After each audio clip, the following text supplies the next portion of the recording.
sangat terasa sekali bagi industri makanan dan minuman. Karena ini sebenarnya sudah rangkaian dari tahun lalu ya, bahwa terjadi kenaikan harga komoditi pangan, kemudian biaya logistik melonjak, kemudian dilanjutkan dengan energi. Nah, dengan adanya perang Rusia Ukraina, kemudian ditambah pembatasan ekspor dari negara-negara yang tadi disebutkan, ada 22 negara, ini menyebabkan kenaikan terus berlanjut. Dan Indonesia masih beruntung karena kalau beras kita masih cukup dan dalam negeri sudah swasembada sehingga harga beras masih terkontrol. Dan ini yang kelebihan di Indonesia. Tapi dengan adanya perang Rusia Ukraina itu ketersediaan komoditi pangan sampai saat ini untuk Indonesia masih aman ya. Tapi harga-harga semua melonjak. Yang saya khawatir adalah tahun depan. Karena kalau perang Rusia Ukraina terus berkelanjutan, kemudian ada masalah di dalam penanaman tahun ini di gandum di Ukraina maupun Rusia. Nah ini menyebabkan tahun depan mungkin panennya akan terpengaruh gitu. Ya. Kalau tahun ini kan hasil tanam tahun lalu dipanen tahun ini, tapi masalah logistik, masalah pengapalan semua terhambat sehingga harga naik dan ditambah lagi hambatan dari negara-negara tertentu seperti itu. Oke, artinya ini yang perlu diantisipasi begitu seperti apa untuk tahun depan juga. Nah, kemudian dari untuk sektor pangan ini sendiri, sebetulnya inflasinya sendiri sudah terjadi berapa persen sih kisarannya? Dan dari pelaku usaha melihatnya yang paling kita katakan bahan bakunya ini juga sudah melonjak tinggi, ini untuk bahan baku apa saja?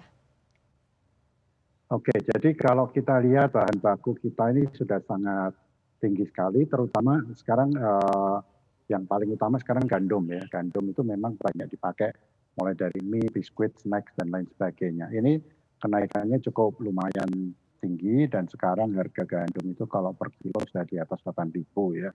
Dan yang biasanya normal sekitar 5-6 ribu, ini sudah naik luar biasa. Nah, selain itu harga kedelai, harga jagung, semua sudah meningkat cukup tinggi dan juga harga minyak goreng dan lain sebagainya. Nah ini menyebabkan inflasi di Indonesia. Kalau kita lihat dari inflasi Indonesia yang year on year tahun bulan lalu dan bulan Mei itu sekitar 3,4-3,5, inflasi dari makanan minuman itu menyumbang cukup tinggi. Jadi ini yang kita harus waspadai kalau ini terus-menerus terjadi.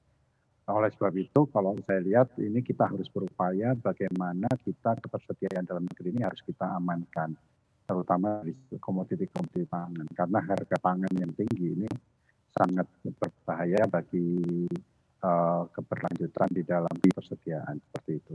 Oke, kalau dari GAPMI sendiri begitu melihatnya sejauh ini karena adanya kenaikan di bahan baku sendiri, apakah memang sudah dipastru juga kepada masyarakat? Artinya memang sudah terasa begitu peningkatan untuk makanan dan juga minuman? Ya, tahun lalu kami ada beberapa anggota kami menaikkan harga di akhir tahun, tapi ada juga yang di awal tahun. Kita tidak menyangka ada kenaikan harga komoditi lagi setelah perang Rusia Ukraina bulan Februari, dilanjutkan dengan pembatasan ekspor. Nah, yang setelah perang Rusia Ukraina ini memang kalau pengusaha industri makanan minuman yang produk jadi, ini kita masih mempelajari, sebagian besar masih melihat apakah kita harus naik lagi atau tidak setelah Lebaran ini. Tapi kalau produk-produk pangan olahan yang single commodity seperti produsen tepung terigu, minyak goreng, gula, itu semua sudah menaikkan harganya dan secara bertahap ya.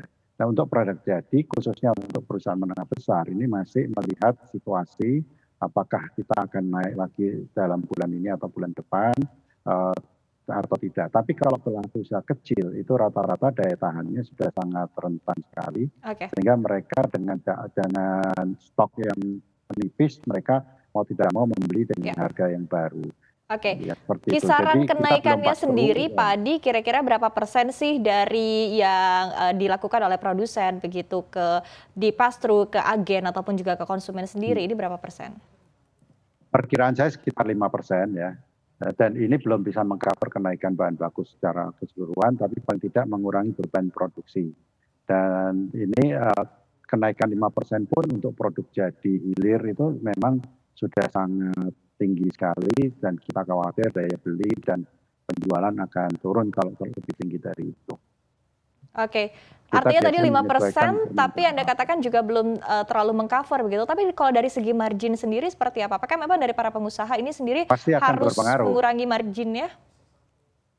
Ya, saya kira ya bottom line kita sangat berpengaruh sekali. Kalau kita lihat dari laporan perusahaan-perusahaan, terlihat bahwa bottom line profit and loss itu kelihatan sangat berkurang tahun ini. Meskipun penjualan kita terus meningkat ya. Kita pertumbuhan juga cukup baik, tapi margin pasti berkurang. Kita tidak bisa dihindari hal